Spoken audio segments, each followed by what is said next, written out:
కొనిచివా మినాసన్ ఈ రోజు మనమైతే డాండెడన్ యానిమే సీజన్ 2 ఎపిసోడ్ 1 ఎక్స్ప్లెయిన్ చేయబోతున్నాం. సీజన్ 1 ఎక్స్ప్లెనేషన్స్ చూడకపోతే కింద డిస్క్రిప్షన్ లో లింక్ ఉంటే చూసేయండి.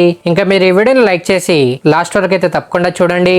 ఇంకా లేట్ చేయకుండా ఎక్స్ప్లెనేషన్ స్టార్ట్ చేసేద్దాం.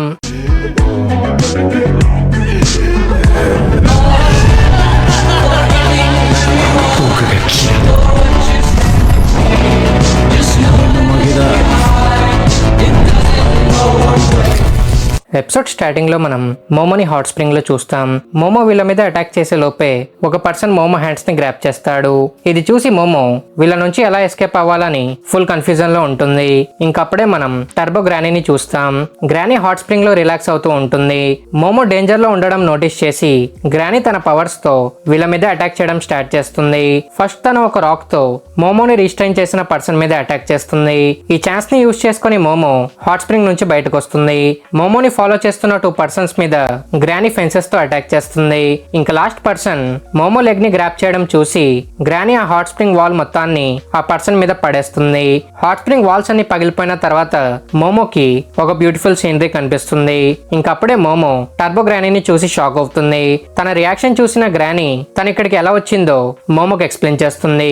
జీజీ ఉంటున్న ఏరియాలో చాలా హాట్ స్ప్రింగ్స్ ఉంటాయని తెలుసుకున్న తర్వాత తను ఎవరికి తెలియకుండా మోమో బ్యాగ్ లో దాపుకుందని గ్రానీ మోమోకి చెప్తుంది.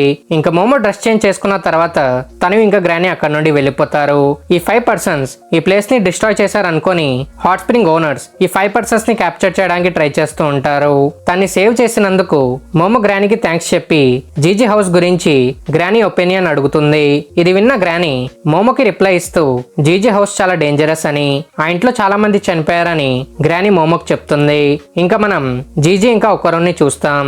వాల్ బ్రేక్ చేసిన తర్వాత వీళ్ళకి ఒక స్ట్రేంజ్ రూమ్ కనిపిస్తుంది. ఆ రూమ్ నుంచి నెగటివ్ వైబ్స్ వస్తుంటాయి కాబట్టి మోమో వచ్చే వరకు వెయిట్ చేద్దామని ఒకరు జీజీకి చెప్తాడు. ఇంకప్పుడే డోర్ బెల్ రింగ్ అవుతుంది. మోమో తిరిగి వచ్చింది అనుకొని జీజీ డోర్ ఓపెన్ చేస్తాడు. కానీ తన ముందు ఒక గ్రూప్ ఆఫ్ లేడీస్ ని చూసి జీజీ షాక్ అవుతాడు. వీళ్ళందరూ కీతో ఫ్యామిలీ మెంబర్స్. ఇంకా ఈ ఫ్యామిలీకి హెడ్ నాకి కీతో. హాట్ స్ప్రింగ్ లో మనం చూసిన మేల్ పర్సన్స్ అందరూ నాకి సన్స్ అన్నమాట. ఇంకా నాకి జీజీ ఉంటున్న హౌస్ కి ల్యాండ్ లార్డ్. నాకి ఇంకా మిగతా వాళ్ళు హౌస్ లోపలికి వెళ్లి ఫుల్ ఎంజాయ్ చేస్తూ ఉంటారు. జీజీ ఒక ఫుట్బాల్ పోస్టర్ తో ఆ వాల్ హోల్ ని కవర్ చేసేస్తాడు. ఇంకా ఇది చూస్తున్న ఒకరున్ ఫుల్ కన్ఫ్యూజన్ లో ఉండడంతో జీజీ తనకి వీళ్ళ గురించి ఎక్స్ప్లెయిన్ చేస్తూ తను ఇప్పుడు రెంటల్ హౌస్ లో ఉంటున్నాడని, తన పేరెంట్స్ ఇప్పుడు హాస్పిటల్లో అడ్మిట్ అయి ఉన్నారు కాబట్టి కితో ఫ్యామిలీ రెంట్ లేకుండా తన్ని ఫ్రీగా ఉండనిస్తున్నారని జీజీ ఒకరున్కి చెప్తాడు. ఇంకా నాకి జీజీతో వాళ్ళకి తెలియకుండా తను ఎక్కడికి వెళ్ళిపోయాడని నాకి జీజీకి అడుగుతుంది. జీజీ రిప్లై ఇస్తూ తన ఫ్రెండ్ అయిన ఒకరున్ కి ఈ టౌన్ ని చూడాలని ఉండేది కాబట్టి తన్ని తీసుకురావడానికి తను ఇక్కడ నుంచి వెళ్ళాడని జీజీ నాకి చెప్తాడు. ఇది విన్న నాకి ఇంకో స్పిరిట్ మీడియం ని తీసుకొచ్చే ప్లాన్ చేయట్లేదు కదా అని నాకి జీజీకి అడుగుతుంది. మిగతా లేడీస్ కూడా ఫుల్ ఫ్రస్ట్రేషన్ లో ఈ హౌస్ లో ఎలాంటి గోస్ట్స్ లేవని, ఈ హౌస్ రెప్యుటేషన్ ని పాడు చేయడానికి ట్రై చేయొద్దని వీళ్ళందరూ జీజీ మీద ఫ్రస్ట్రేట్ అవుతారు. ఇది చూసిన జీజీ వీళ్ళని కామ్ చేస్తూ ఒకరు ఒక స్పిరిట్ మీడియం కాదని చెప్తాడు. ఇంకా నాకి తన దగ్గర ఉన్న గన్ తో జీజీని భయపెట్టాలని ట్రై చేస్తున్నప్పుడే నాకి సన్స్ అందరూ అక్కడికి వస్తారు. వీళ్ళకు తెలిసిన ఒక పోలీస్ హెల్ప్ తో వీళ్ళు హాట్ స్ప్రింగ్ ఓనర్స్ నుంచి తప్పించుకుంటారన్నమాట. ఇంకా జీజీ నాకి సన్ అయిన జూయిచిక్ కూడా తన బెస్ట్ ఫ్రెండ్ ఒకరున్ కోసం తను టౌన్ నుంచి బయటకు వెళ్ళాడని చెప్తాడు. ఇంకా జూయిచికి అబద్ధాలు చెప్పేవాళ్ళంటే ఇష్టం ఉండదు. జీజీ ఒకరుణ్ణి ఇంట్లోకి ఎందుకు తెచ్చాడో అని జూయిచికి ఒకరున్ మీద డౌట్ వస్తుంది. ఒకరున్ జీజీ బెస్ట్ ఫ్రెండ్ కాదు అని తెలుసుకోవడానికి జీజీ ఫేవరెట్ ఫుట్బాల్ టీం ఏంటని జూయిచి ఒకరున్కి అడుగుతాడు. ఒకరున్కి ఆన్సర్ తెలియదని జీజీ పానిక్ అయిపోతాడు.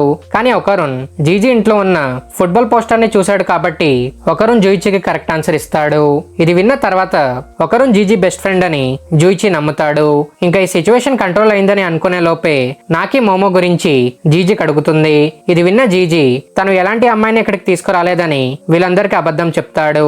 జీజీ అబద్ధం చెప్తున్నాడని చూసి నాకి ఇంకా మిగతా వాళ్ళు ఫుల్ ఫ్రస్ట్రేట్ అయిపోతారు. సీన్ షిఫ్ట్ అయి మనం మోమోని చూస్తాం.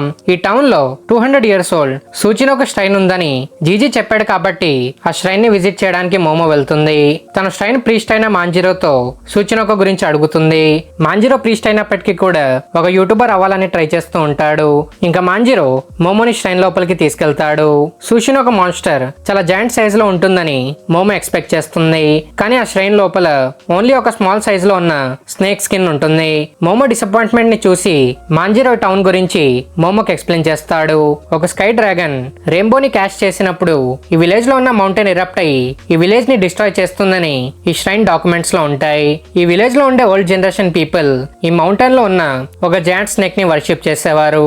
ఆ స్నేక్ కి ఆకలేసినప్పుడు ఈ మౌంటైన్ వాల్కైనో ఎరప్ట్ అవుతుందని వాళ్ళందరూ నమ్మేవారు. ఆ స్నేక్ ఆకలిని ఫుల్ఫిల్ చేయడానికి ఈ విలేజ్ లో ఉండే ఒక చైల్డ్ ని ఆ స్నేక్ కి సాక్రిఫైస్ చేసేవారు. ఈ సాక్రిఫైసెస్ వల్ల లాస్ట్ 200 ఇయర్స్ నుండి ఈ వాల్కైనో ఎరప్ట్ అవ్వలేదు. దాంతో పాటు ఈ విలేజ్ వాళ్ళకి హాట్ స్ప్రింగ్స్ దొరికాయన్నమాట. ఇంకా ప్రెసెంట్ టైమ్ లో హ్యూమన్ సాక్రిఫైసెస్ లేవని మాంజిరో నమ్ముతూ ఉంటాడు. జాయింట్ స్నేక్ స్కిన్ ష్రైన్ లో ఉంచడం వల్ల వాల్కైనో ఎరప్ట్ అవ్వట్లేదని మాంజిరో మోమోకి చెప్తాడు. ఇదంతా విన్న తర్వాత మోమో సూషినోకో మాస్టర్ గురించి అడుగుతుంది. మాంజిరో రిప్లై ఇస్తూ టూరిస్ట్ అట్రాక్షన్ కోసం వాళ్ళు సూషినోకో నేమ్ ని వాడుతున్నారని మాంజిరో మోమోకి చెప్తాడు. ఇది విన్న మోమో ఈ టౌన్ స్టోరీ గురించి యూట్యూబ్ లో ఎక్స్ప్లెయిన్ చేయొచ్చు కదా అని మాంజిరోకి సజెస్ట్ చేస్తుంది. ఇంకా ఆ తర్వాత మోమో జీజీ ఇంటికి తిరిగి వెళ్తుంది. కానీ తను అక్కడ ఉన్న సీన్ ని చూసి ఫుల్ షాక్ అవుతుంది.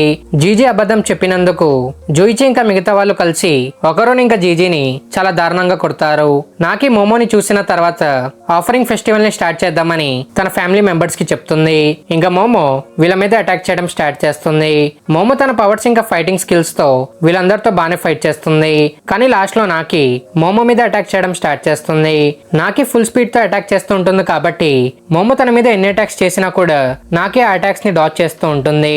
ఇంకా లాస్ట్ లో నాకి ఒక పవర్ఫుల్ పంచ్ తో మోమో మీద అటాక్ చేస్తుంది. దీంతో మోమో వాల్స్ పగల కొట్టుకుంటూ ఆ స్ట్రేంజ్ రూమ్ లో వెళ్లి పడుతుంది.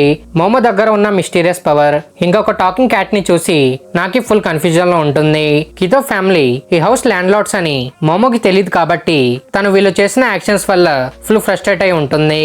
ఇది చూసిన నాకి మోమోకి హౌస్ గురించి ఎక్స్ప్లెయిన్ చేయడం స్టార్ట్ చేస్తుంది. లాస్ట్ 200 ఇయర్స్ నుంచి కితో ఫ్యామిలీయే ఆ జాయింట్ స్నేక్ కి సాక్రిఫైసెస్ చేస్తున్నారన్నమాట. వాళ్ళ ఫ్యామిలీ జాయింట్ స్నేక్ కి ఆఫరింగ్స్ ఇవ్వడం వల్లే ఈ విలేజ్ ఇప్పటి వరకు సేఫ్ గా ఉందని నాకి నమ్ముతూ ఉంటుంది. 200 ఇయర్స్ నుంచి ఈ హౌస్ ప్లేస్ లోనే కితో ఫ్యామిలీ ఆఫరింగ్స్ ఇచ్చేవారు. కితో ఫ్యామిలీ జనరేషన్స్ నుంచి ఈ ప్లేస్ లో రెంట్ కి ఉంటున్న వాళ్ళని జాయింట్ స్నేక్ కి సాక్రిఫైస్ చేసేవారు.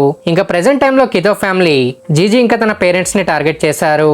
కానీ జీజీ పేరెంట్స్ ఇక్కడ లేరు కాబట్టి ఇప్పుడు జీజీతో పాటు ఒకరోని ఇంకా మోమోని సాక్రిఫైస్ చేయాలని నాకి ప్లాన్ చేస్తూ ఉంటుంది.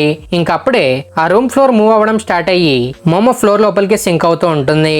ఇది చూసిన మోమో ఇన్విజిబుల్ హ్యాండ్స్ తో బయటకు వెళ్ళడానికి ట్రై చేస్తుంది. కానీ వీళ్ళు మోమోని వెనక్కి తోసేస్తారు.